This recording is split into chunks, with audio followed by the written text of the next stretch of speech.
আসসালামু আলাইকুম রহমতুল্লাহ। প্রিয় দর্শক, কেমন আছেন? আশা করি ভালো আছেন। প্রিয় দর্শক, সাবেক শিক্ষামন্ত্রী ডক্টর দীপু মনি গ্রেপ্তার। তিনি শুধু শিক্ষামন্ত্রী ছিলেন না, এই যে গতবার তিনি ছিলেন সমাজ কল্যাণ মন্ত্রী। চলুন আমরা বিস্তারিত জেনে নিই। সাবেক সমাজ কল্যাণ মন্ত্রী দীপু মনিকে গ্রেপ্তার করেছে পুলিশ।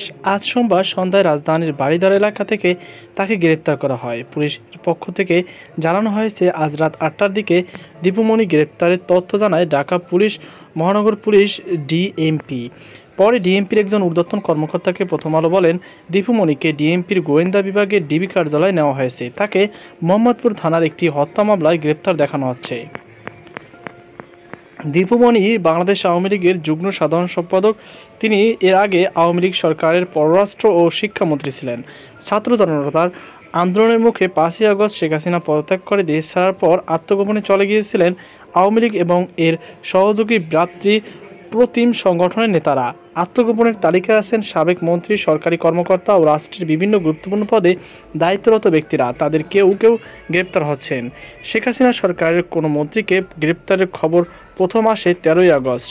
সেদিন সাবেক আইনমন্ত্রী আনিসুল হক এবং সাবেক প্রধানমন্ত্রীর বেসরকারি শিল্প ও বিনিয়োগ উপদেষ্টা সালমান এফ রহমানকে ঢাকার সদরঘাট এলাকা থেকে গ্রেপ্তারের কথা জানায় ঢাকা মহানগর পুলিশ। পরে তাদের কোটা সংস্কার আন্দোলনের চলাকালে ঢাকা কলেজের সামনে সংঘর্ষে এক হকার নিহত হওয়ার ঘটনায় নিউ মার্কেটে থানার করা হত্যা মামলায় গ্রেপ্তার দেখানো হয়।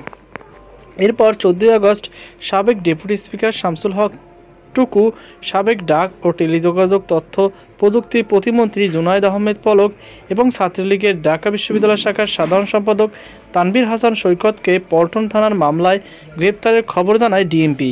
পুলিশের পক্ষ থেকে বলা হয়, খিলক্ষেত থানার নিকুঞ্জ আবাসিক এলাকা থেকে আত্মগোপনে থাকা অবস্থায় এই তিনজনকে গ্রেপ্তার করা হয়। ১৬ই আগস্ট রাতেই ঠাকুরগাঁওয়ের বাড়ি থেকে সাবেক পানি সম্পদ মন্ত্রী ও আওয়ামী লীগের সাবেক সংসদ সদস্য রমেশ চন্দ্র সেনকে আটক করে পুলিশ। তাকেও একটি হত্যার মামলায় গ্রেপ্তার দেখানো হয়। এর বাইরে ১৬ই আগস্ট সেনাবাহিনী থেকে সদ্য অব্যাহতিপ্রাপ্ত মেজর জেনারেল জিয়াউল আহসানকে গ্রেপ্তার করা হয়। জিয়াউল আহসান সর্বশেষ টেলিযোগাযোগ নজরদারি জাতীয় সংস্থা ন্যাশনাল টেলিকমিউনিকেশন মনিটরিং সেন্টারে এনটিএমসি মহাপরিচালক ছিলেন। তাকেও নিউ মার্কেট থানার ওই হকার হত্যা মামলায় গ্রেপ্তার করানো হয়।